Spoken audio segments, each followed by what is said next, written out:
Got it. Okay, great. So do you want to let everybody in from the waiting room? Yeah. Here they come. It's that exciting moment when they filter in.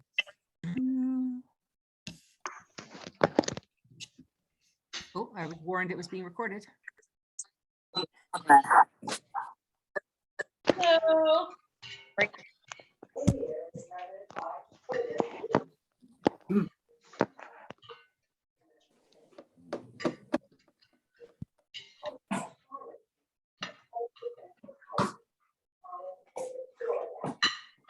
So it's working. Shows this one person. Doesn't show me. Where's my microphone? Can you let me find my microphone? So welcome, everyone. Remember to mute yourselves. Is everyone here? All right, welcome. As Catherine said, be sure to mute yourself just because we got a lot going on here. My name is Nicole. I'll be hosting the seminar tonight. This seminar is about getting your art show submission right. So I'll start off with the land acknowledgement.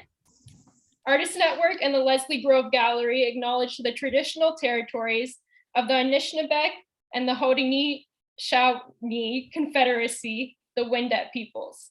These territories are the enduring home to many First Nations, Métis, and Inuit people from across Turtle Island. We also acknowledge that we are hosted on land covered by Treaty 13, held by the Mississaugas of the Credit.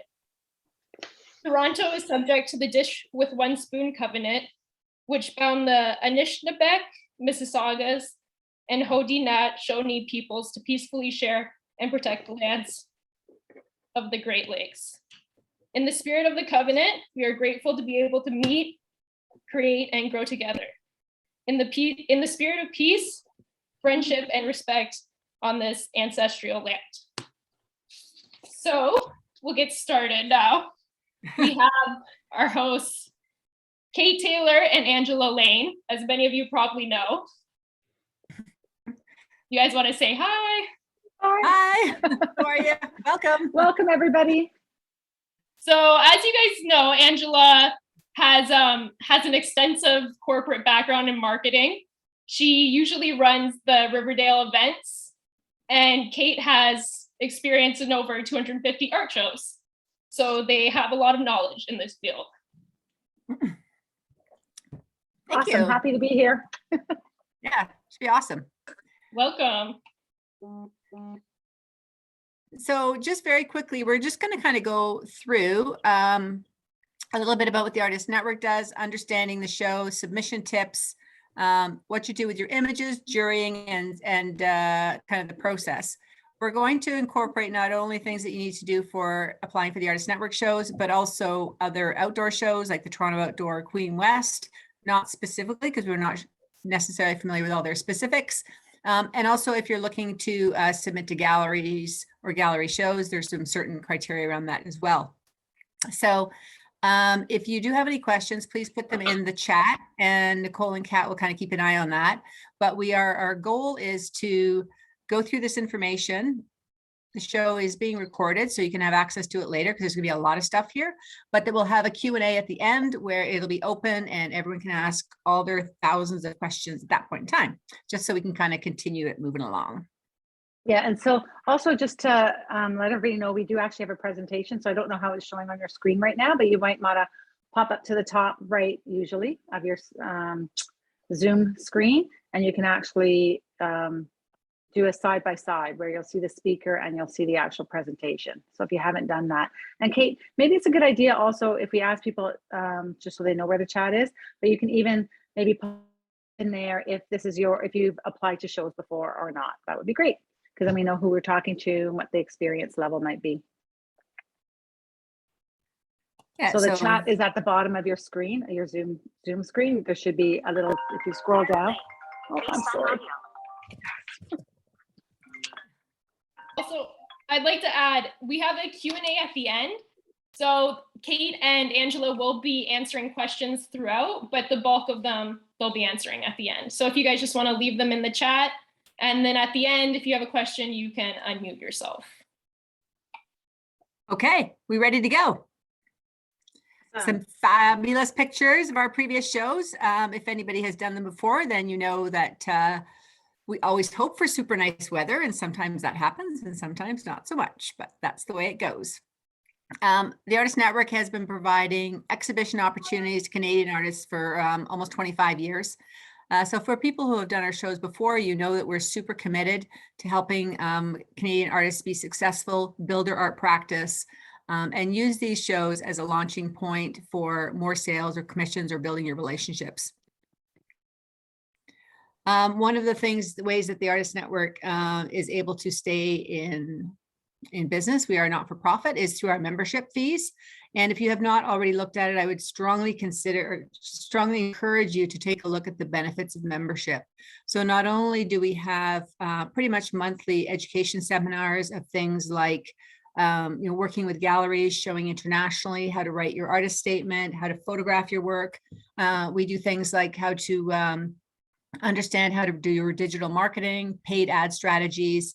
And it's also very valuable to be part of a community that allows you to leverage the kind of knowledge of the community, which is fairly vast. And if you're applying for these shows, you get a member discount. So that's also another awesome reason to become a member.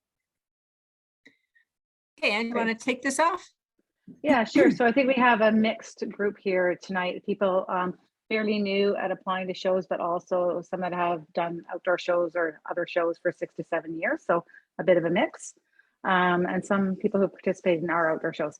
Anyway, here a little bit about the Riverdale Art Walk. It's one of the outdoor shows that we host. It's a 2-day show. This year it's going to be a 2-day show, and we're hosting it the 3rd weekend of June, just so you know that it's June 18th and 19th, but it's also going to have an online component. It's one of the top rated show for art lovers and collectors. So we're really proud of that, that it's grown to be one of the premier outdoor shows in Toronto. Kate, I can't forward the slides. Oh, I got it. It's forwarded. You just have to be a bit patient. Okay. So Art Walk in the Square, is sort of a sister event to the Riverdale Art Walk, and it was really about creating new opportunities for artists. So we looked at the north side of Toronto that really wasn't being supported with outdoor shows. We thought tap into another market. So this is at Shops at Don Mills. We've been doing that for a number of years, and this year it's the 3rd weekend in September. We've confirmed those dates.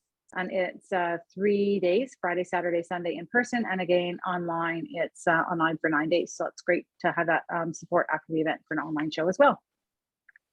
And we also do the night art market on the Friday night, which is super fun. So this is basically why do Artist Network shows. So partially because, and I will admit that I'm a little biased. I think we do an awesome job. Angela does an amazing job in managing the shows, managing the details, being available to the artists, which makes it really important.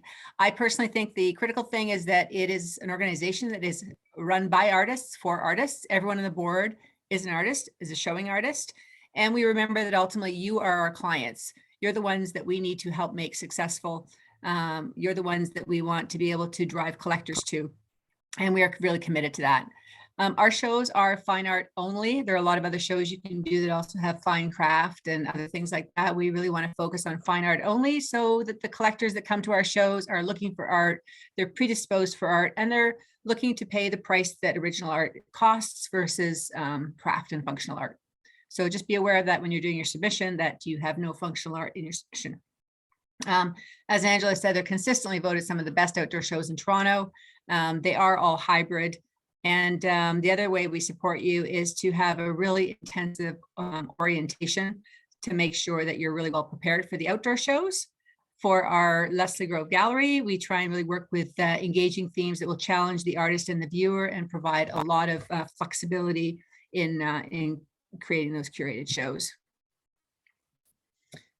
And I just changed the slide, but it's going to take a second to load. So as we get into talking about how to submit to the shows and what to keep in mind, with submitting to the shows. I think one of the first things is really making sure that you understand the shows. So there's a lot of different types of shows out there. Really double check that you're actually eligible. Like, is it a craft show? Is it an art show? You know, what kind of work are they accepting into this show? So really take a look to understand the shows that you're submitting to. Really make sure that you understand that you have the resources to support yourself in the show, whether it's an outdoor show or indoor show, or if there's covered space or not. Like, you have to make sure that you're prepared, because that's really the onus is on the artist to do that. There's different submission processes, and make sure you understand the payments and the fees. Different shows, some of them are really inexpensive, some are middle ground, and then some are quite expensive. So when you're getting into some of those areas, you're really making a commitment to participate. So with our shows, we have a non-refundable submission fee. It's a very small fee. That's what we introduced last year. And then there's a participation fee, and that participation fee basically gives artists the space. So it doesn't give you your tent and any covering, but it actually gives you your space within the show. How big is the space that you'll be exhibiting in? It really depends on the shows. Our space is a 10 by 10 booth space. It's a standard tent area. Know the location, sort of get to know the show, get to know where it is, you know, what kind of customer base does it align with your brand and the customers that you're trying to attract to your brand. So really know the location and where it's being hosted, why you'd want to be presenting work in that location. Take a look at the online profiles. Most of the shows have been hybrid over the last couple of years. So a lot of them have presentations of participating artists, even some of the outdoor shows, traditional outdoor shows. So you can get an idea of who's been participating in the shows to see if you're a good fit. Sorry, I just wanted to interrupt. Sorry, so I want to interrupt for 1 second, because I think this is really also another value benefit of being connected to a network, is that if you haven't done a show before, if you reach out and get other people's opinions on it, because there are a lot of shows that can be awesome shows, they just aren't necessarily good for your type of art. So it's important to know that before you apply. Yeah, especially if you're crossing the border, start to think about all the resources and all the things that you need to put in place in order to cross the border with your art and sell your work, and maybe do a show, you know, in New York or Chicago or something like that. Like, there's quite a lot involved. So like Kate said, the membership resources are awesome. It's a really great group of artists that are really there to help each other. Most shows will require the artist to be on site. So think about that. Think about your time commitment in order to support the show. Most shows are rain or shine. I don't really know any shows, outdoor shows, that aren't. I think we've only closed down a couple hours early one night. You'd say what? All shows really, I mean, except when we had what was like a thunderstorm, severe weather watch warning, I think we may have closed early, but other than that, it rains, you're there in the rain, being happy. And most shows, what you get for your participation fee, some shows, they might have the walls included, but take a look at that. But most you have to rent or you own and put up your own tents. I think we talked about that. Indoor space, even often, like, you think, oh, I'll just go indoor and you can hang up on the walls. You can't really hang up on any walls. Like, really, you need to be self-reliant and sustain and have your own grids and system like that. So that's one thing, to make sure that you understand what show you're submitting to and is it a good fit for you. Yeah, so the other thing is that once you've decided, you say, okay, that's great, I've researched this show, I think it's the right one for me.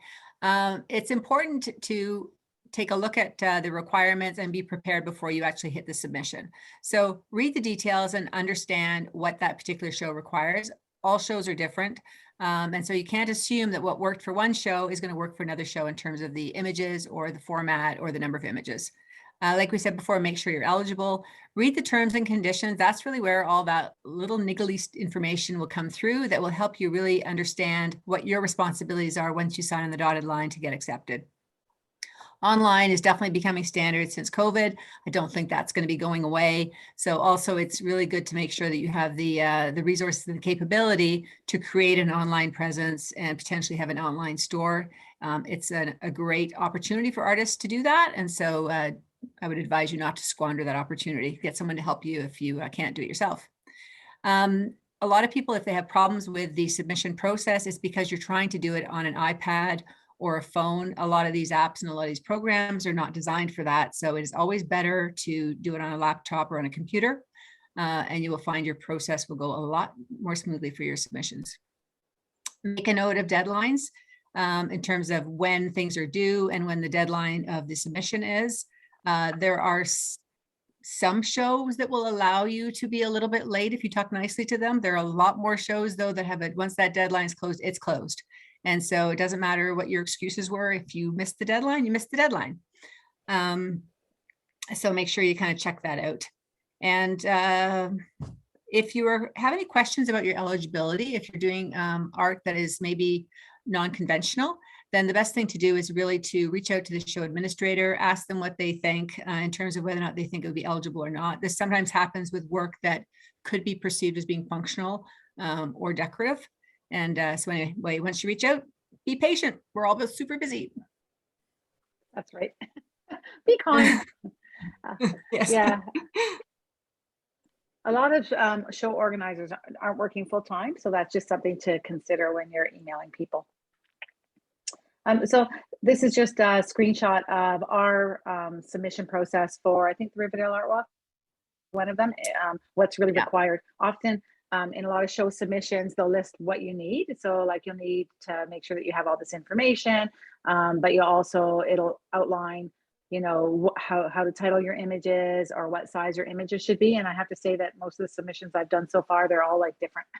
So I would say, put your best foot forward and make sure you follow the guidelines and the parameters, because it all helps to inform the jurors, and it all really shows that you're ready to sell and be part of the show and present yourself in a professional manner. Just creating your submission as per instructions is the first step to doing that, and it's recognized. Like if your images are titled incorrectly or they're the wrong size and there's problems with your submission, you're sort of flagged, right? Like you're sort of flagged. I think it's also, it's a respect, like really if an organization is putting this show on, at least be respectful and follow the rules that they're requesting in order to be able to best process your submission and see it in the best light. And so that's why it's important to go through things like this fine print. So before you start the submission, you know exactly what's expected of you and you know exactly the format. One of the things that I do is I do modify my images in Photoshop, and I actually have a Photoshop file for every single different show, because even though from show to show they're different, each show typically has the same requirements every year. So that just kind of helps out. Yeah, and the other big thing. Oh, go ahead, Kate. Yeah, I was going to say, well, just the other big thing that we probably say about 4,000 times, but people still don't listen, is do not leave this till the last minute. Things go wrong, things screw up. You know, don't try and do this submission at 11:30 at night and then have problems and be surprised that you either didn't get in or didn't catch the early bird deadline because 12 o'clock passed and, you know, your submission didn't get processed due to a technology glitch. Yeah, or just Sorry. a timing thing, a timeout glitch. I also just want to say, as we're talking about this slide, one of the things that I personally do with my submissions is I actually keep a folder for each of the shows that I've submitted to with all the content that I've submitted, which includes my artist statement, which includes the images that I've uploaded for that submission, because it's really hard to remember what you submitted with each show. And that helps you move forward, whether you get accepted into the show or not. It's a good reference point. It's also learning. I think over time, if you've been submitting to shows. So for me, I started that right off the bat, right? My very first show that I submitted, I kept a folder, and I think it's good practice. Yeah, I agree. The other thing is that sometimes as the artist, it's hard when you're so close to your own work to maybe try and figure out what makes the best submission in terms of looking really cohesive. So the other thing I find I do often is I will send what I think is a good submission. If I'm going to send maybe 10 images and I'm looking to submit 7, I'll send them to other people I know whose opinions I respect to kind of go, these ones fit, these ones don't. This looks to me like a strong submission. And that helps, again, inform you a little bit in terms of the information that kind of that you can use to put your best foot forward. Okay, your information. I think you probably have to wait for this one to get through, Ange. Oh, well, it's pretty basic. Just make sure that you carefully include all your submission information. I don't know how many people put their name, like they've put their name in incorrectly. They've put in their website incorrectly or their content incorrectly. And I would just say, just take the time to review it and just before you hit submit, just make sure that all the content is correct. Because yes, people spell their name wrong. And it's hard for us to find information out later on. I think the most important thing is to actually record your username and password. We have a lot of people asking us to reset password. Really, for us, you do have to log in to events for our art walks and create a profile. A lot of you will have that already, and it's a very quick process to do, but a lot of shows might have a login. And so I would just say record that login information so that you're not reaching out to the administrator and it's easy to log in. You have to remember which email. A lot of us have more than one email. So just make sure that you record that information. Your artist name versus your... No, I was gonna say, I think this is one of those things that seems super obvious, but you would be amazed how many people, like, they don't use capitals or they spell their last name incorrectly because they kind of figure it's more of a maybe a notification versus if you get accepted, this is the title, this is the name that's going to be on your profile. So, you know, and then they get annoyed when it looks weird because there's a spelling mistake there, but 9 times out of 10, that's come from your original submission. So yeah, it always is pretty much because it's a data source. So an email goes back to the data source that you created. So one of the things that's helpful for the artist network, some artists have a different payment or payment account name than their artist name. And so one of the things that we have to do is we have to match payment for your participation fees later on. I don't know if other shows have the same challenge or whatever, but it's really good if you let us know that it's different. So for example, if Kate Taylor, her artist name, and then she has a payment account and it's like Rob Taylor, or it doesn't even have her name at all, it's like some obscure word or whatever, I think that it's important for just to send the administrator a note and say, just want to let you know that my payment account is this for the artist, whatever, right? So that it just lets us track and manage our payment system easily. And just another note, a lot of people don't copy the entire URL. Some platforms will fix that for you, but most of them don't. So if you don't actually put in the entire URL, and what I mean by that is like going up to the top bar and copying the entire URL. So HTTPS ://www, that entire beginning part to your website, your Facebook, your Instagram. That also often they'll say, oh, I don't know why my stuff won't click through, the links don't work. It's because you didn't copy the full URL. Like, we're not typing that in, and some systems don't correct it, some systems do. So just keep that in mind when you're doing your submissions. yeah. Oh, I think we did this one already. Didn't we read the fine print? Yes. Hang on. Oh, sorry. Or it could be that I'm going backwards. Sorry about that. Okay, images. Super important. If you're going to screw up on anything, don't screw up on your images. So first of all, know how many images you need. Again, different shows have different requirements, so they have to be exact. In some cases, like I know the Toronto Outdoor allowed to do 1 close-up, and that close-up does mean that you had to have 5 images of your paintings and 1 image, or your art and 1 image of your close-up. So kind of be aware of that, and use that if you think that's going to help you up the juror in a way that is easier. The file size, again, really important. If you're having problems uploading things, it's usually because your file size is too large, or it's too big, or it doesn't follow the criteria. The accepted formats for the Artist Network are 5 meg maximum, which is actually very, very generous. A lot of them are under 1 meg, which means that you do have to probably take your images and get them downsized. And a lot of systems, like a lot of submissions, will reformat or change the size of the images. Like a lot of submission processes will do that. But what a lot of people don't understand is if you allow that option for the system to do that, it can actually manipulate and script your image. Like, it can distort it. So I would say, I would take care with this. We don't really have a problem with our image size on our thing. It will reduce the sizes to what we need. But in a lot of submissions, it might not do that, but it also might manipulate the image, which you don't want to happen.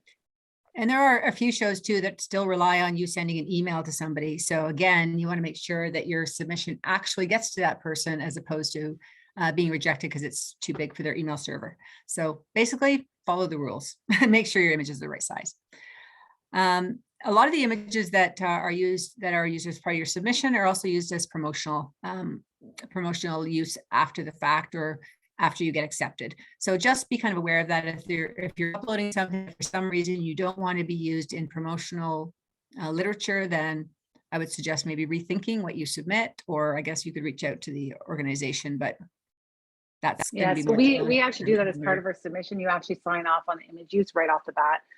It's just a clear, conscious note that we might use your image. We just randomly sometimes pull up some of the images that are part of the submission for our early promotional material.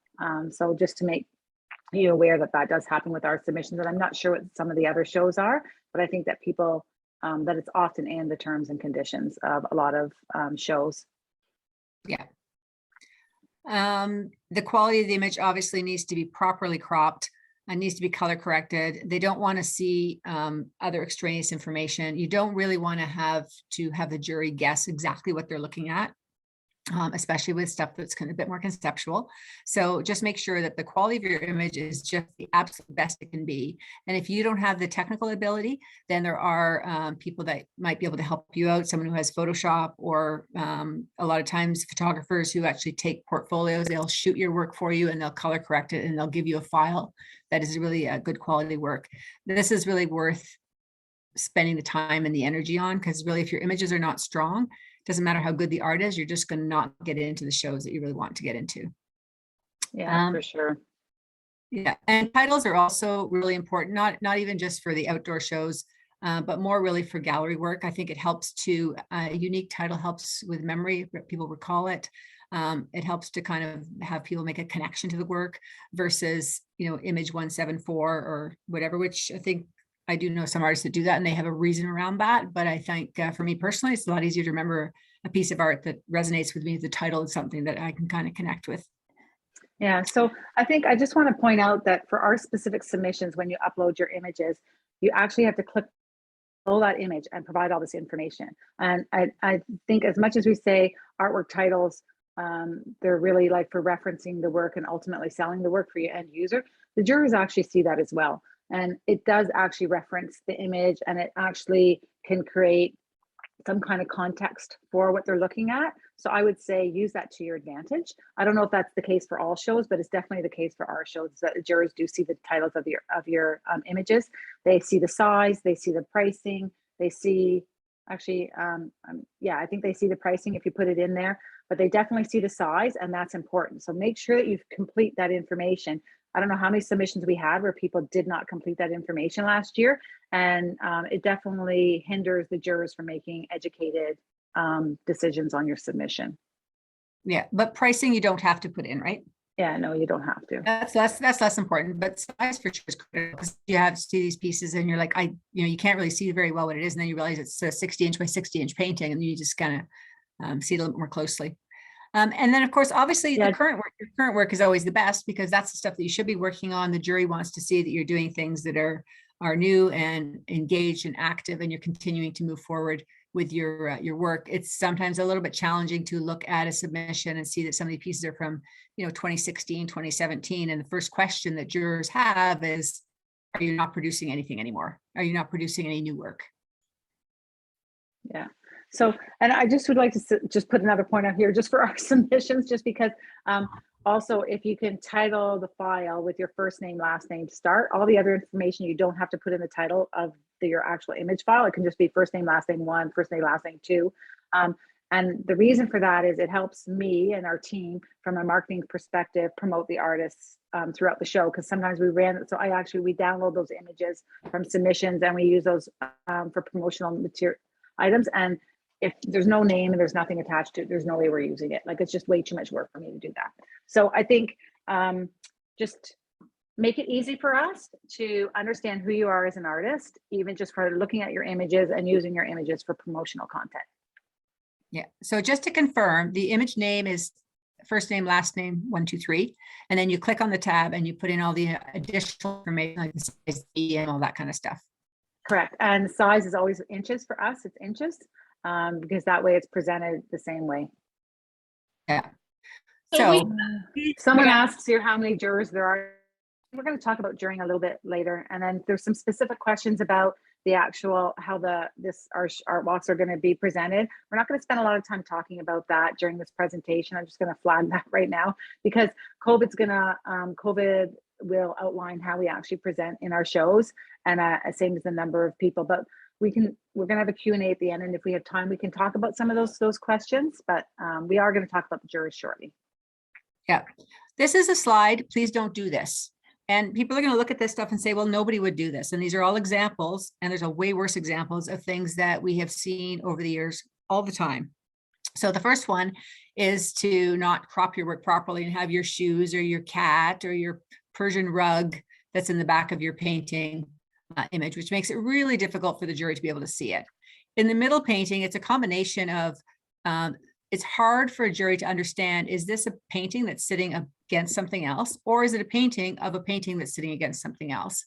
And it really is sometimes super difficult to understand exactly what the image is.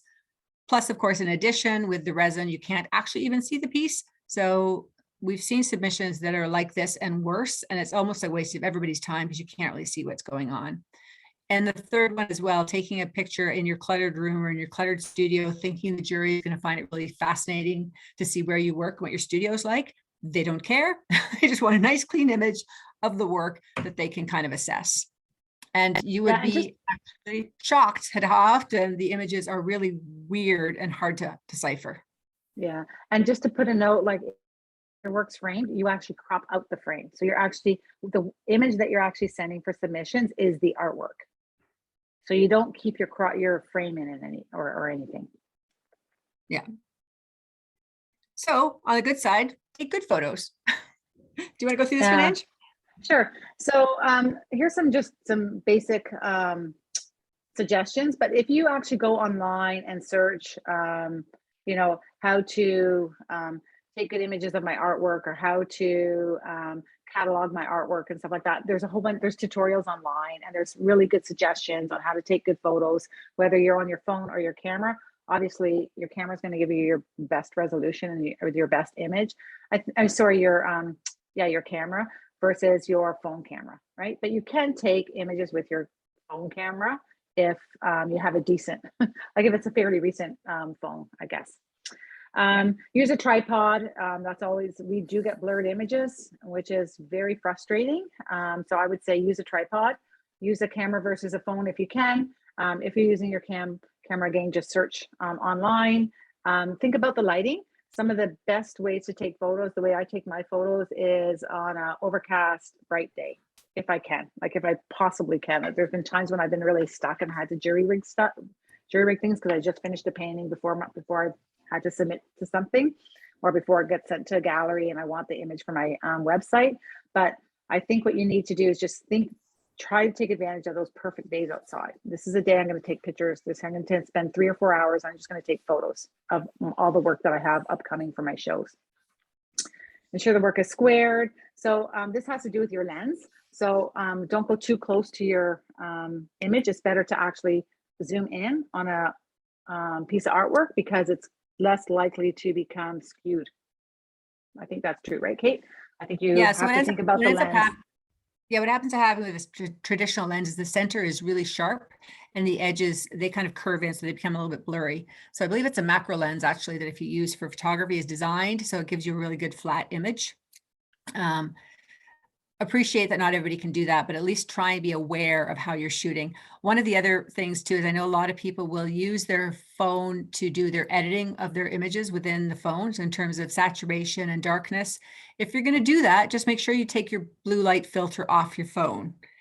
It seems really obvious, but I've seen people really frustrated with the fact they can't get their images to look right, and then they realize because they're looking at it through a blue light, which of course is going to skew your actual final images. It's going to skew your perception of them as you're color correcting them. So anyway, just be kind of aware of that. Okay, and you want to talk about the artist statement and bio? Sure. So the overall goal of your artist statement, bio, and different submissions will ask for more focus on artist statement versus bio, or they actually separate it. And some of them will ask an artist statement and then a description of your process. So look at what the specific submission is looking for. But really, the purpose of that statement that you're giving with a submission is you're going to give the jury a sense of not only your inspiration, but a sense of who you are as an artist. It's almost like your elevator pitch. It's almost like that short statement that tells somebody who you are and what you're trying to do with your work.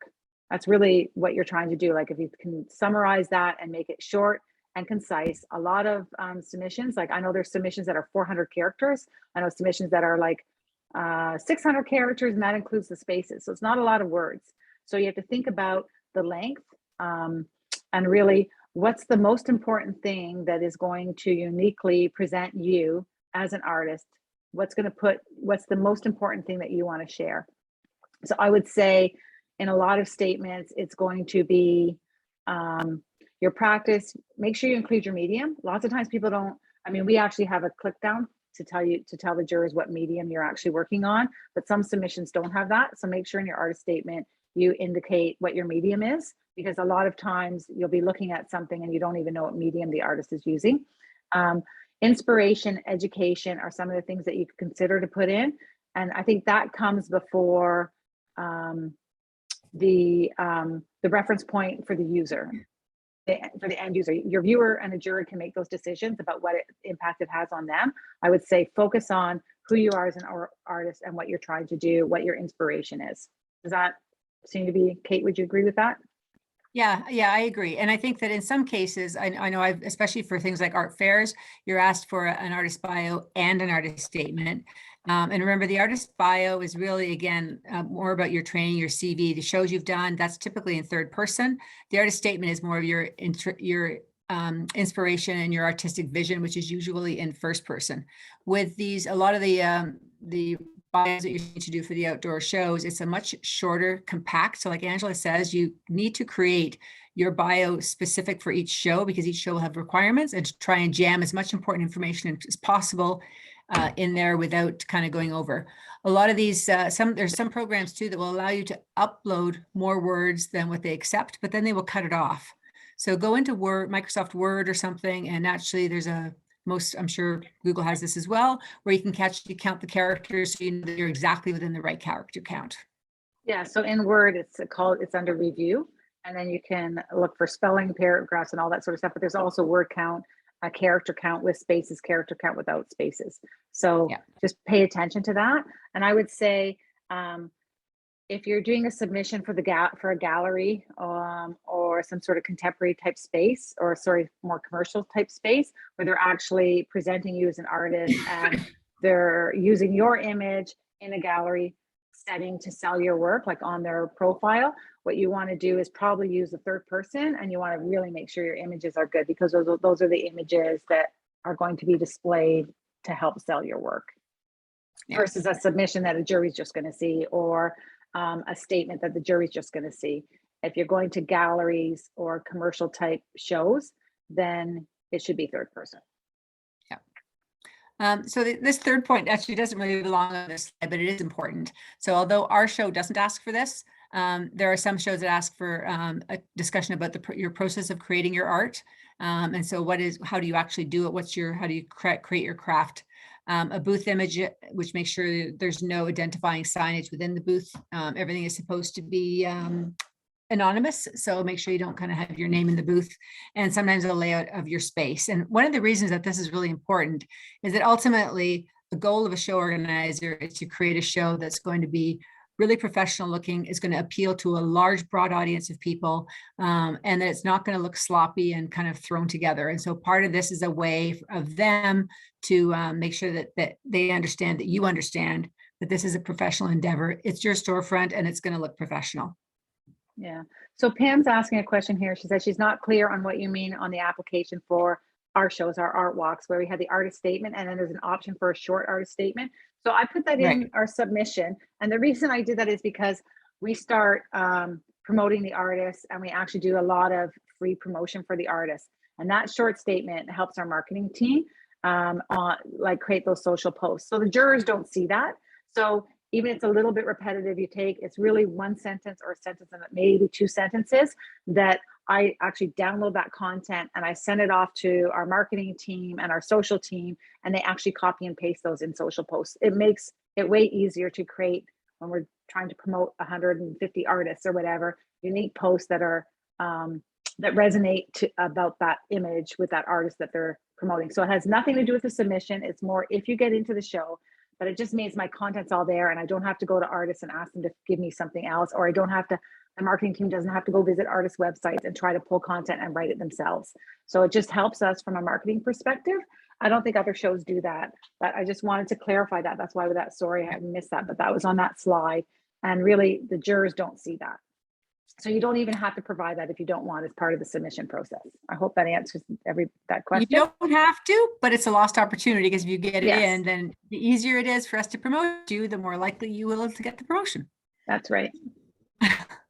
And I So, would say, especially that early promotion when artists aren't really promoting it for the show, but we're promoting the show. That's the content that we use. yeah.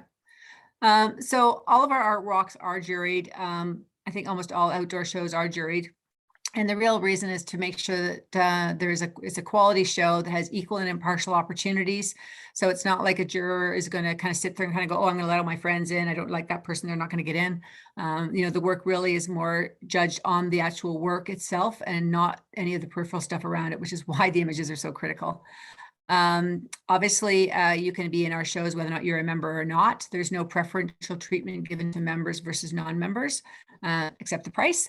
And so that's one of the other ways that we try and keep this as blind as possible.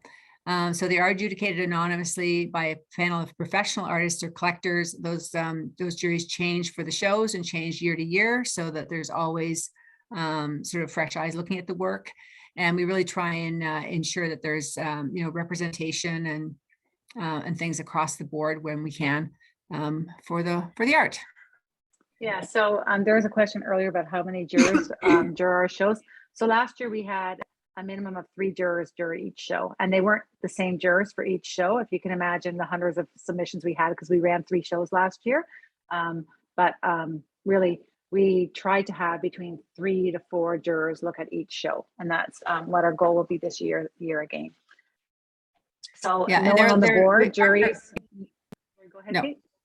Yeah, no, that's important. Nobody on the board or the committees is part of the jury. We keep that all very, very impartial. And and it's all done electronically. So each juror is looking at the work. They can spend as much time as they want to look at the work, and it's all done kind of through our electronic system. So that also keeps it pretty clean in terms of each juror making their own decisions and not being influenced by the other people that are in the room. Yeah.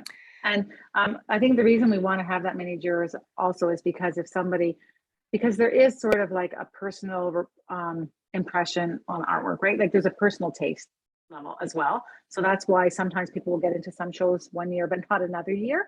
And I think having more jurors helps with that as well, because that way it's not as skewed. If one person just really isn't attracted to that kind of artwork, it doesn't necessarily mean that person won't get in.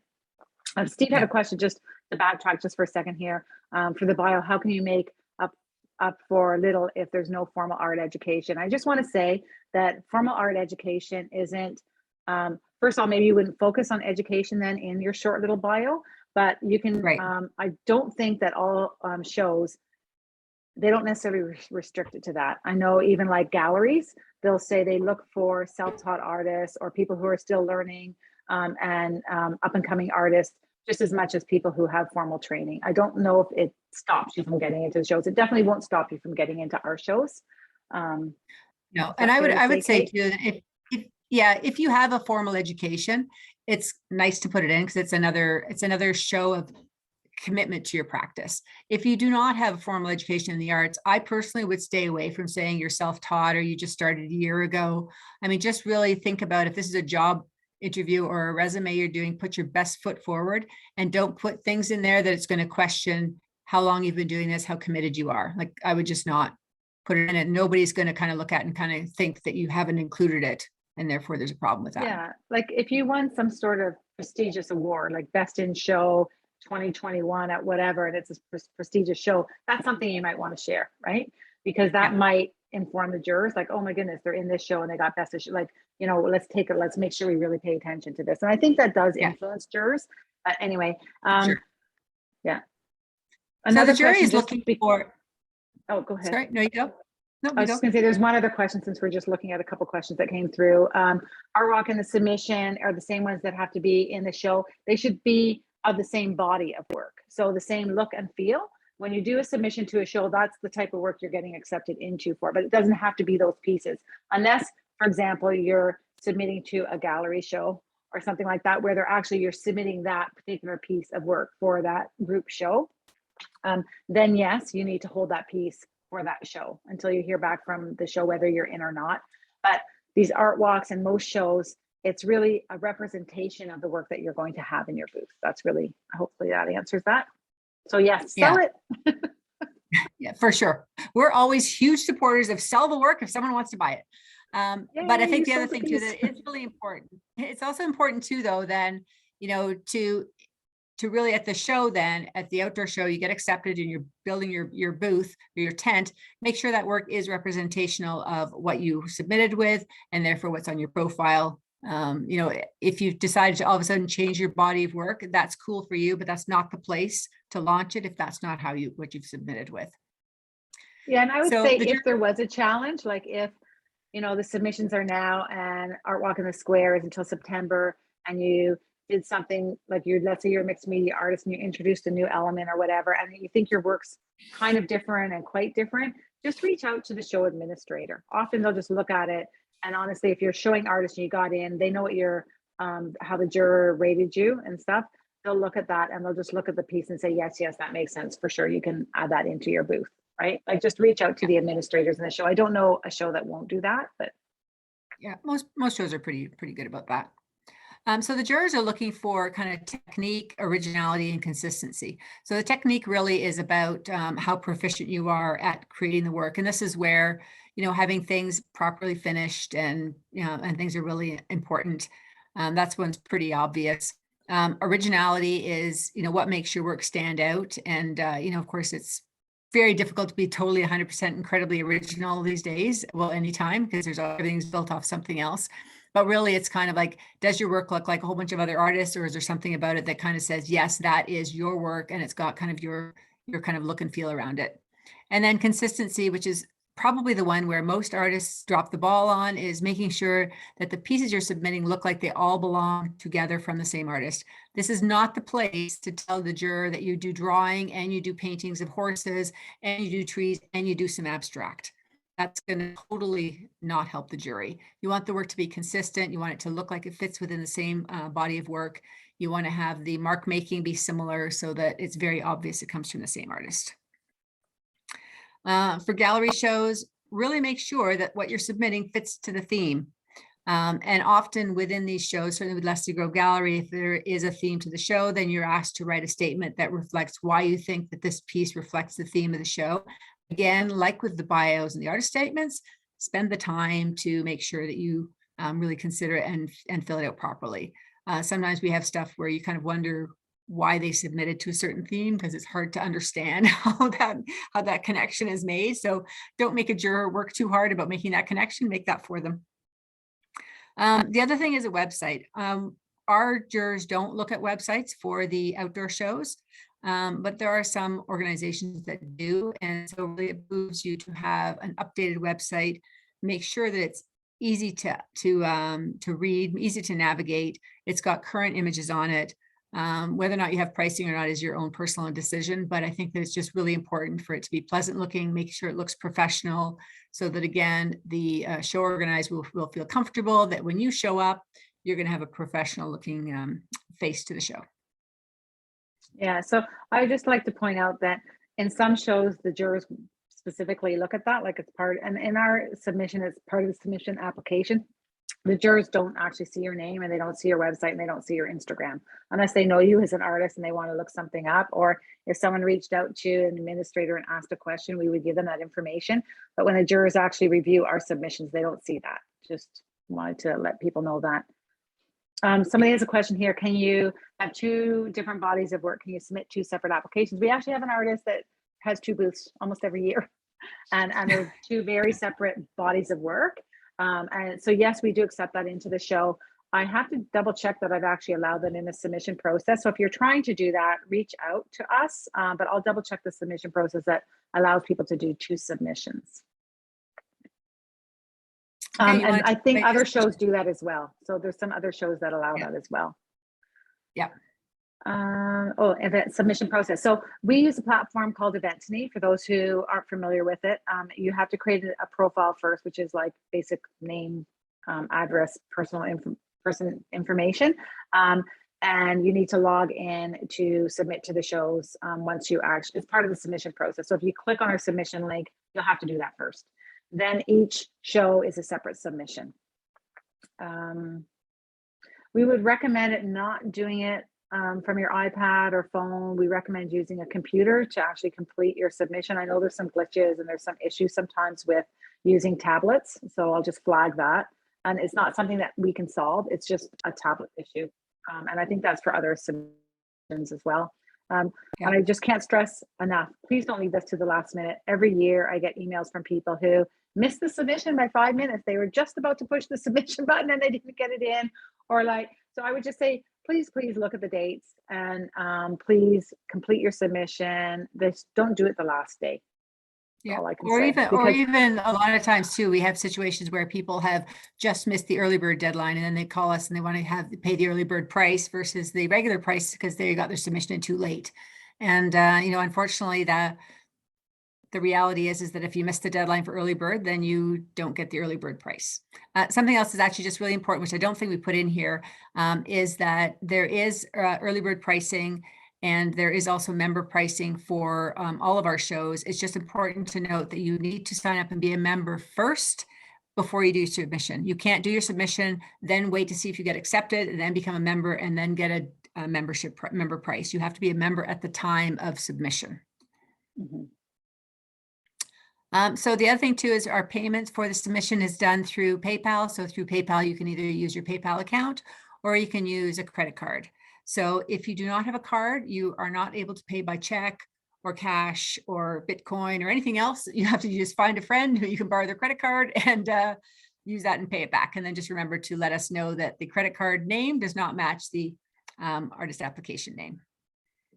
So, but make sure you, again, every show has its own process, has their own payment structures. I know some that actually do still collect checks, which I personally find really a pain in the butt. But review the submission separately so that you know that you're doing the right thing. Someone's asking here, what's the background of jurors? So jurors are in the arts community. So the people that we had juror last year, most of them owned a gallery or were or worked in a gallery. One was a well-known artist that's been in a lot of shows, but I think pretty much gallery owners. I'm trying to think who all did Collectors. it last year. We've had people that are Collectors, pretty yeah. sophisticated collectors. Yeah. Yeah. So the goal really of the jurors is to be able to, the people that are jurying have the ability to take their personal really biases out of it as much as possible. So they can look at the work and they might be able to say, it's not my personal taste, but that I can appreciate the talent and the skill and what they're trying to do. So that's really why we choose people for the jury that are professionals, and they do this all the time for a living. Mm-hmm. Julie asked another question. Does it matter if the PayPal account doesn't match the artist name? No, it doesn't matter. You just have to let us know so that we can match the payment with your name, just so that because we double check all of that. So just send us a note, an email, either Barb or me, or info at Artist Network, Angela at Artist Network, Barb at Artist Network, any of us. If we get that, we'll make sure that we understand it and match it. How will you know the results? Emailed. So we get a lot of people phoning in. Barb won't have the answer for you. Sometimes with COVID and everything, it changed with how we did our jurying and everybody getting the results in at time. But usually we have a date on our website that you can take a look at. And if you haven't heard from us on that date, you can send me an email. But usually I will announce to the artist if there's going to be a delay at all, and that has to do with jurors' timelines. But really, we'll send you an email notification. Yeah. So really, it's best if you don't call before it's out, because we're not gonna be able to tell you anything anyway. So, and if you do get in, congratulations. Next thing is to make sure that you really read everything that Angela sends you. She sends a lot of information, but it's all super, super important. And make sure of the payment due dates. If you do not pay as opposed on the correct due date, then you actually could potentially lose your spot in the show, because the assumption is going to be that you've chosen not to do the show. So read all the documentation, join the Facebook group. That's an amazing place to get leverage the community knowledge. And for any of those kind of questions you might have in terms of how to price your work or what the next steps are, a lot of times the community will be able to help you. We do 2 pretty heavy duty orientations where we answer a lot of questions and help you with the setup and the marketing and the pricing and how to deal with the rain and all that kind of stuff. So make sure that you attend those or make note of the times. We will be doing a wait list again, as Angela mentioned earlier, because of COVID, we're not totally sure of exactly what our capacity is going to be. So what we did previously is we had some people that were accepted and we had a fairly large wait list so that if we were able to increase our capacity, we could pull from the wait list. So that we will probably do again this year. Which is If you exactly are- what we did do. We were able to do that last year. We did pull from our wait list. So don't be discouraged if you apply and you're waitlisted. It means that the likelihood is we haven't confirmed with the city our capacity, specifically for the Riverdale Art Walk, and we can't send you an acceptance and then not allow you to show your work, right? So what we do is we accept a much smaller number and then waitlist most people, and they're all numbered in order on the wait list. So please be patient with us too. A lot of times these things that seem like, we tell you one thing one day and then the next thing things change. That actually is stuff that comes from the city. And because both of our because Riverdale Art Walk is on city park, it's in a city park, we have to adhere to all of their guidelines, and we don't always know, and they don't always know when those parameters are going to change. So as soon as we know, we tell you, and we just ask you to be a bit patient. Shops at Don Mills is privately owned, so it's under a little bit of different restrictions, but that also is a corporation that sometimes has mandates that come down that because of COVID are not always predictable. and believe it or not, some of their mandates some mandates are actually stricter because of the corporate Liability. business and their outdoor mall and their liability. So they're very, very careful as well. So when you ask how many artists will be accepted, we're hoping that we're actually back to normal this year. We're hoping that we can present like 180-ish artists in the park at Riverdale. We've had up to 190 artists at Riverdale before. How many people will we accept initially? Maybe 50. So just to keep it small until we have confirmation from the city and we know that the COVID, that we'll be able to manage with the COVID guidelines and restrictions. Yeah. Another thing to note, because I don't think we actually mentioned it either, is people who have done Riverdale in the past, there will not be an indoor option, again, because of COVID, and it just creates more confusion. So just to be aware of that. If you are rejected, I think the first thing would be to go back and look at that folder that Angela recommended you put together and look at your submission critically and see if there's something you could have done differently. Sometimes it's just that the juror just didn't particularly like your work. Response, Potentially yeah. it was very strong. Sometimes it's just a very strong pool of artists. And so therefore, sometimes you get in and sometimes you don't. And that's the case with all of us. If you don't get in, go to the show and see who's there and see what kind of work is there. And I think that can sometimes really help you to kind of identify maybe where you can do things differently. And sometimes you can't do things differently. You just have to kind of continue to apply. We also have, I know, and for a number of years, I've actually taken calls with people who have not gone in just to give them some feedback, pass on the feedback from the jury that will sometimes help you then to be able to, it's hard to hear sometimes at the time, but it does allow you to kind of build a more professional submission for the next time. Oh, COVID, we pretty much talked about. We're hoping we don't have to deal with it. Yeah, so we're hoping again that we have like over 100 people in the park, I would say. I think minimally we'd have 90 people in the park. Yeah. Okay, I think fees, pretty much all this stuff's on the website, so I don't know if we have to go into it with a great deal of detail. It's just, again, understand what the fees are. Obviously, with the outdoor shows, the Artist Network takes no commission. We will be hosting, the online show will be happening at the same time. Through Eventini, you are able to sell, and so it is an online store. The only admin fees that are done are fees that are charged by Eventini for Stripe fees in their admin. We take no fees and no commissions. That is not always the case for all shows. I do know that there are some, mostly art fairs, that do sometimes take a commission of everything sold. So again, read your terms and conditions, understand what you're getting into, so you don't have any of those nasty surprises. And don't forget, if you're a member, you get lower fees. The fee schedule very quickly, and I think we're pretty much at the end. So if anybody has any questions. Can you scroll back, Kate, to those important dates, just because there's some questions here. Sorry. So the early bird deadline is Feb 7th. So it's just around the corner. And then our applications are going to close March 21st.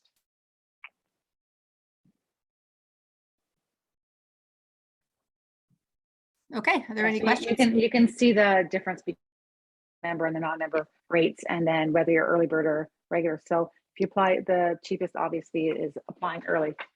And Yeah, and it really does make a lot of sense. I mean, really to go from early bird to regular submissions, and it's amazing how many people will apply on the first or second day of regular submissions. It's like, well, if you could get your shit together and apply 3 days earlier, you could save yourself some money. So just be aware of that. The online show as well, there is the option this year of doing only the online show. If you're doing the in-person show, that comes with the online show as well. Those are kind of tied together. You can choose not to update your online profile if you don't want to, or your online show if you don't want to, your store. It's a missed opportunity, I think, because a lot of people are getting used to buying things online. There were a lot of things that were sold that were outside of the GTA. And by having your online store open at Eventy through the Riverdale and Art Walk in the Square, in addition to having them in the park, is just another selling vehicle. And so that usually is good for artists. so the only question I maybe didn't answer, how do jurors get to your website if it's anonymous? So really it's anonymous. It's only if like there's a submission that they really can't read and they don't want to say no to because there's sort of something interesting in it. I've had a juror reach out to me and say, this submission is odd. I don't quite understand it. And then I've taken a look at the website and I've shared the website with them. But that's for our shows, it's not that common to go to the website. Other shows it might be. So this is again, Yeah, some so of I these don't know. some of these recommendations are for other shows as well. So then there's some specific questions I think about our show. So we can open it up to that if people want, but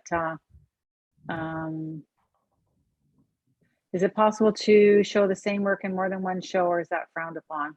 You're in a virtual show and you then accepted the outdoor art fair at a later date. So online, so our shows, the online and in-person shows, you can have the same work. You can turn off the online component if you're in person. You can just turn that off for the week so you don't have to manage so you're not going to sell the same work in both places the same day.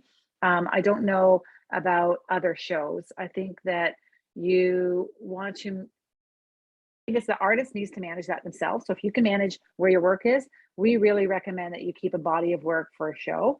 And then after that show is done, you can move that body of work to another show if you wanted to, like another art walk or outdoor show or whatever. But it gets really complicated. We have had artists sell in multiple places at the same time, the same piece.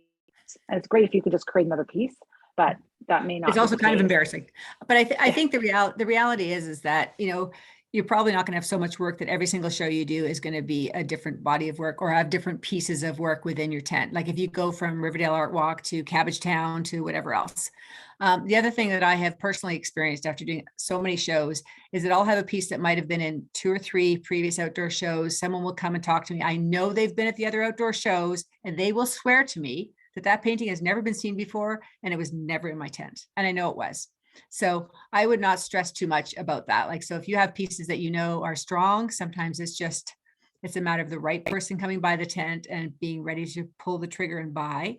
So I wouldn't stress too much about having the same pieces go from one show to another. And before the online component, that was kind of easy. You packed up one tent, you moved to the next show. It was up in the next show. You move it to the next show through the summer. So I wouldn't worry about that.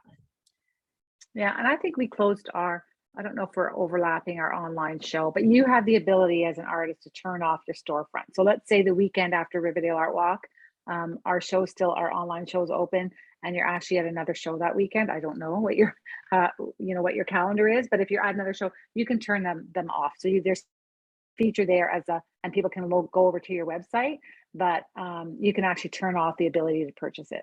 So Eventy is an awesome platform and they're continuing to improve it. Some of the questions here are like, are we using Eventy for the online show again? Yes, we are. They're continuing to improve that platform. The mapping is getting improved and the user experience is getting improved. So, the artist or the vendor experience is being improved by being able to turn things off and on and manipulate things without it being cumbersome. So we are continuing to use that platform. We think it's awesome. We are changing our gallery. Oh, go ahead. So I was just going to say, one of the other things too is that what I personally do is if I have a large piece that's in my tent and it's also going to be on the Eventy store, I personally leave them available in both places. And if I sell it in my tent, it's really easy to go on your phone and go to Eventy and then mark that one sold. The chance of someone buying it online within the 30 seconds that you kind of go back and forth is pretty unlikely. And so it allows you to kind of sell in multiple places, which I think is always is positive if you can kind of manage it. And Eventany is so easy to make those updates on your phone. Yeah, so Sorry, there's a question Anne, here. That's okay. There's a question here. Let's say the city only allows 50 people at the outdoor show. Will more people be accepted to the online show, or will it be only those 50 people?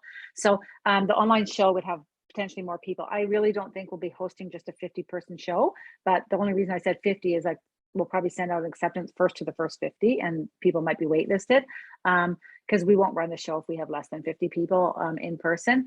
But last year we even had more than 50 people in August, so I can't imagine we won't have that, but I don't know. At any rate, we could accept more people online. So one of the things we're saying also is that like the online version of the show, you're automatically online, and there's no additional cost to be online if you're an in-person artist, but you can also be just an online artist in the show, and they'll be profiled as well in the same manner. The online storefront and the online event space is where we send everybody. That's where the marketing is, and that's the website where we send everybody communicating about the show, where everybody is featured. And just to note, you can have that's clear. 30 pieces. You can have 30 pieces of art on your online store with Eventany, and we will let you go. We do an orientation about Eventany and setting up your store, as well as doing the outdoor piece of it. So there's a ton of information and a ton of support once you get to that point. Yeah, I think that we did 7 orientations last year. So there's a lot of content already developed, and we separated the Eventany. So we'll see how many orientations we do this year, but we actually save those all. They're up on our YouTube channel that walk you through the process. Now there's some improvements in the system, that little things that might be a little bit different, but the net is that there's a lot of help in creating a storefront. So if the art walk is canceled, will there be pop-up tent tours? We think it's fairly unlikely that it's going to get canceled in total. I think unless there's some other great variants, which I shouldn't even talk about because that might happen. If that is the case, then we would consider doing a tent tour again. The reason we did that is because it provides the artists with the best opportunities to still get out there, see their clients in person if it's safe. If there is an outdoor show, we will not also be doing the tent tour. So it becomes very difficult to promote the tent tour and the artists that are there in person and the online piece. It becomes a real mixed messaging to the clients. So just be aware that that we're not going to do the tent tour.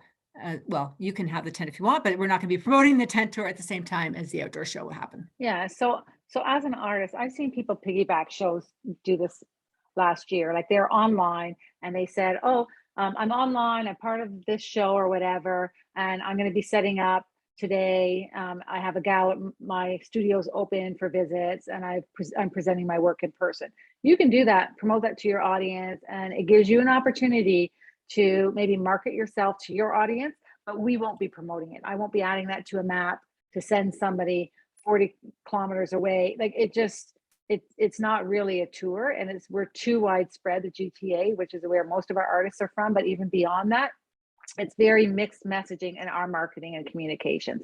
But you can do that as an artist. You can piggyback the event and create that feeling and that event to your own audience. There's nothing to say you can't do that. One other question too about procuring tents is that yes, all of that stuff you're accepted, all that stuff will be sent to Angela. We work with an amazing tent company, so you can rent your tents, your grids, everything, and we'll do a whole other orientation on how to set that up, what you should look at, how you hang your work. So that comes later. Yeah, so we partner with a company called All Cargos, and they're awesome. They are awesome. If you want to only do the online show, should you apply early or doesn't matter? When you apply, doesn't make a difference in terms of the jury. No, the jury doesn't see anything until all of the submissions are in. So whether or not you apply early or late, I know sometimes there are some rumors or myths out there that if you apply early to the shows, you have a higher chance of getting in. That is not the case with our show. So the only real reason to apply earlier is it's done and you get an early bird rate, and then you can just sit back and wait for the results. Yeah, that's right. So I think the reason they're asking that is for the online show is because the online show is the same flat fee for the online show, right? So I think that if you just want to do online, you're not really getting that early bird rate, really, because it's such a low rate to participate in the show online. But I would just say, make sure you get in by the regular submission date, because Kate said, like the late artists, we actually jury the show and we only let in late artists if we happen to have room. Like, let's say some people back out and the people on the wait list don't want to come in. We may, we didn't do that last year, but I mean, there are shows that will take a late artist, like a late application. Is there a requirement how many artworks one must have at Raw? No, there is not. There are some artists that have 6 large paintings and that's the whole thing. And there are other artists that have hundreds and hundreds of small paintings. So I think really it's more about creating an experience that makes a collector, it's an art lover, it's easy for them to come into your space, to see all the work and to buy it. So you don't want to overwhelm them with so many pieces and so many options that they can't make a decision. Again, we'll go through that with the orientation. And so it's really, there's recommendations on how to set up your booth with the work that you have so that it looks really professional and nice, like an outdoor gallery versus like a studio, your art studio at home where you've got everything under the sun stuck on the walls. Mm-hmm. There's a question here about how many images can you show on the online show only, like if you just do that. So we do 30. And the reason we do that is we don't want to have more than that because of fatigue. And actually, we actually limited it to 100 artists when we did online, unless we were running a show with more than 100 artists. Like if we had the show, like if we had 180 artists in the park or 150 artists in the park, then we would have 150 artists online at least. So the reason we do 30 artists because we don't want to have visitor fatigue. We want people to be able to see everybody, but even the storefront on how it's presented for those who actually were part of Events last year, that actually presentation is going to look a little bit different. It's going to be a bigger image of an artist, like one feature image for each artist. So I think that the overall presentation on the Events platform facing out to the public will be will look better. And but you don't really have to worry about the 30 pieces because there's also links to your website, right? So people will get it. It's enough to give people really a flavor of your work, to have multiple different sizes of work and to give people a flavor of who you are as an artist, to promote your brand and for people to be basically click on and purchase, but they can also then learn more about you and go to your website.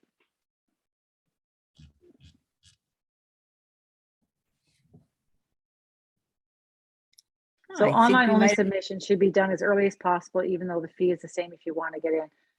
No, I think it just do it before the regular deadline date. March, what was it again? I can't remember, 21st? Don't come, I can't remember. Go to our website and check.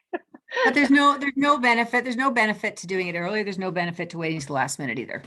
Yeah, so. it's really a financial benefit and also just it's done, right? Yeah. I don't know if there are any other questions. I guess because we talked your ear off for an hour and a quarter. Sorry. You mentioned a YouTube channel. Yeah. Yes. So the Artist Network has a YouTube channel and there's specific how-to guides for setting up your profiles and all that on there, as well as artist interviews. The one thing that we didn't talk too much about is another way that we promote our stuff. Part of our shows, we do marketing packages and we promote our artists, and we hopefully will be able to do artist interviews again this year. So that's all on our YouTube channel. I don't know if I can copy and paste it in here, but even if you join our, if you're a member, you can find our information there. Our YouTube channel is on the website, right, Barb? Is it one of the links on the top of the website? I think also it's youtube.com/artist network, I think. Artist Network 1, right. Artist Network 1. Like it's pretty easy to find.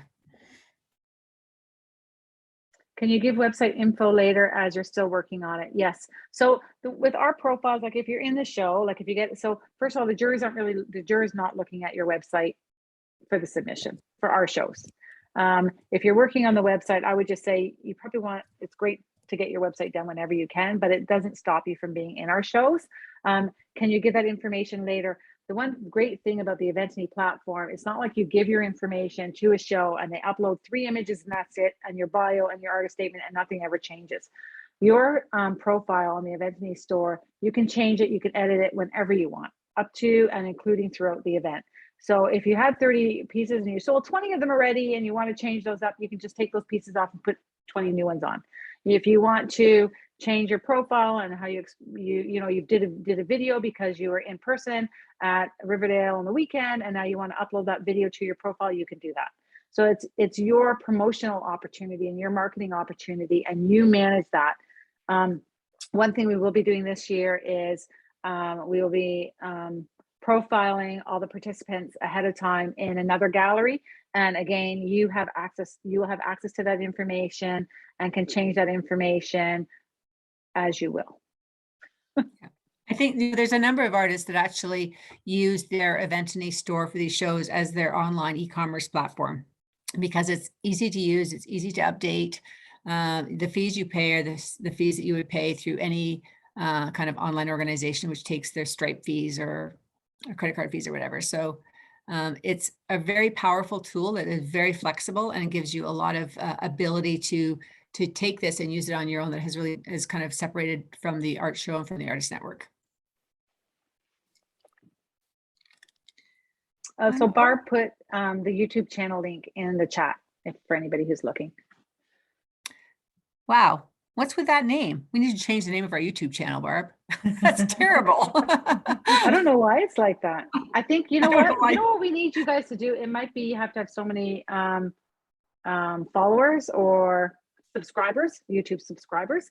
So I'll ask you all to click on that link and subscribe, because then I think you have access to change your names and stuff. It's not something that we promoted heavily. We use our YouTube channel more to communicate and share things like this particular Zoom meeting. We'll put that up on the YouTube channel so that people can listen to it later on. So it's not necessarily so much outward facing marketing, it's more communicating and giving artists content. So anyway, we need people to subscribe, I think, so that we can change some of that. Yeah. And yes, there will be probably marketing packages, and those marketing packages will probably include interviews at a cost that you can purchase separately, but we haven't quite figured that out yet. That said, we still do a fair amount of promotion of all the artists just as part of the service that we offer to our members and the people that are doing the shows with us. So what are the fees for the Eventee sales during the show? I don't want to say and be incorrect, but I think it ends up being like 5% or something. I think Is that I right? can remember 5 or It's 7. something Yeah. like that. It's the Stripe fee. It's a credit card fee plus a very small admin fee that Eventany takes. So, but it's on our website, and I don't think they changed it. So whatever is in the submission is listed in our submission, and then it's also on the Eventany platform. You can take a look. Their content's like they're very upfront about what fees they take, and that allows them to build these platforms and pay their employees.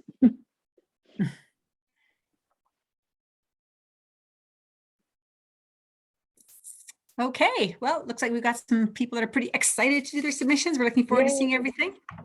Keep And painting. hopefully we'll have an producing. awesome outdoor show. Yeah, thank you guys for joining in tonight. I just wanted to remind everyone that there is an upcoming show. It's the +1 show, and the deadline is Monday. So you guys better get on that this weekend and not leave it until 5 minutes before the deadline. And then after that one is the submission is also open for the International Women's Show, I think, as well, if I'm not mistaken. Awesome. Yeah, and the current show is a pretty awesome opportunity because basically it's 2 artists for the price of 1. So you get to take your buddy and you showcase 2 artists, and it's 1 submission. Yeah. Yeah, so that's all. I'm just going to someone jump just in with one asking. thing. In the education group committee has a couple of really great sessions coming up. So look for our gallerist session in February. And then in March, we'll have somebody, I think, from the Ontario Arts Council speaking about grants. So. Oh, excellent. And Kat, can you confirm, I know we're recording this, where is that recording going to be? Well, we put it up on the same YouTube channel, YouTube so channel. it'll be available if you want to refer to it back again. Awesome. Yeah, so for those who don't know, YouTube, it just with Zoom and everything, it usually takes at least a day or 2 to get that up, because it takes a while for Zoom to send us the actual link and the content. Just so don't look for it tomorrow morning, it won't be there. No. There's one question from Elsa I don't really understand. I heard we can be loose on the sizes of submissions for upcoming shows. I don't really understand the question. So if you want to unmute yourself and ask it, that would be cool. No, we're not. Unmute. Hi. I'm so sorry. She muted. No, I was talking to Barb today, and then I asked about the size, because on a submission that upcoming shows, my friend that will have to submit the work, the size of my paintings are different, but I heard that the height should be the same. But Barb today said that it's okay, we're going to be a little bit loose on the size. You can submit a painting Well- that is not same size as my friends. Like, Actually, I know that the height actually, will be this. I Susan see is actually- Susan is online. She could speak to it as she's a member of the gallery committee. I think initially we were looking to have pieces that just complemented each other. So we wanted the sizes, the pieces to look good together in terms of height or size. So a 24 by 24 with a 24 by 36, that kind of thing. We want to open it up as much as possible. And if you think the pieces look awesome together, no matter what the size they are, that's great. They can also complement each other and speak to each other in different ways. They don't have to be the same subject matter or the same piece interpreted two different ways. They can just, we want in the artist statement for you to say, how do these pieces relate to each other? How do they, what was your process as friends to get to the point you got? It could be as simple as picking a similar palette and working on something. So initially, yeah, we did want the sizes to work well together as to complement each other because we knew the pieces might be very different. Which makes sense. Which you can use your judgment on how well the pieces look together, because that's going to affect acceptance in the jury. I'm not jurying the show, I'm just part of the committee. So, but the jury will be looking at that. Yes. And so I just want to clarify that this is actually relating to the +1 show. It's not relating to the submissions to the outdoor show. So if that's confused anybody, then just disregard that. Yeah, that's just for the +1. Yeah. Yes. And so there's another question This is what here I about asked.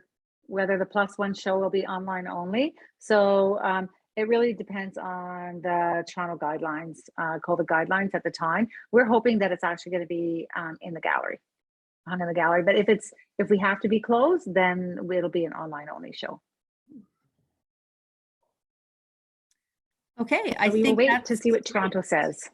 Yes. Well, thank you so much, everybody, for joining us. And hopefully we address all your questions, and hopefully we get to see you all here for the orientation. Yeah, I look forward to seeing everybody's submissions, and good luck with Yeah. Bye. Kudos to Kate and Angela for a great, great session. Thanks so much. Yeah, thank Thanks, you guys. guys. Very informative.